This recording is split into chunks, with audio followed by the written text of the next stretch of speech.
আসসালামু আলাইকুম সবাইকে। আজকে একটা দুর্ঘটনামূলক একটা ভিডিও নিয়ে চলে আসলাম। সামনে চলে আসলো তাই ভিডিওটা শুরু করলাম আপনাদেরকে বোঝানোর জন্য। যারা চালক ভাই আছেন তাদেরকে একান্তভাবে দেখানোর জন্য। ঘটনা হচ্ছে যে একজন ড্রাইভার কুত্তা গাড়ি চালক, এটাকে কুত্তা গাড়ি বলে। তো আমাদের এই মোড় থেকে কিছু কিছু দূর ফাঁকে একটা খাম্বার সাথে লাগায় দিয়ে কিন্তু একটা খাম্বা সহ মেল ঘরের মিটার শুদ্ধে কিন্তু ছিঁড়ে নিয়ে চলে আসছে। সেটা তো কোনো বিষয় না, কিন্তু দেখেন কারেন্টের তারটা কিন্তু কুত্তা গাড়ির সাথে কিন্তু লেগে আছে, তারপরে কিন্তু বেঁচে গেল। ঘটনা হচ্ছে দুর্ঘটনাটা এটা কিন্তু ভয়াবহ রূপ নিতে পারত। তিনজন লোক ছিল চালকের দিয়ে, তিনজনই কিন্তু মার্ডার হয়ে যেত আজকে।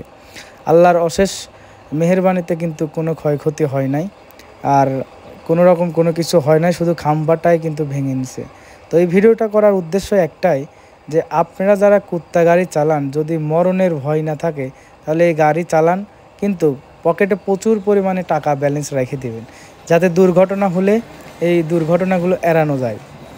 কথাটা কেন বললাম, কারণ যাতে মনে করেন যে আপনাদের সব কিছু অ্যাডজাস্ট করার পরে এই গাড়িটা চালাবেন। আর এই গাড়ির তো কোনো ব্রেক সিস্টেম নেই, সেরকম কন্ট্রোল নেই, আশেপাশে ইটভাটা অনেক হয়ে গেছে।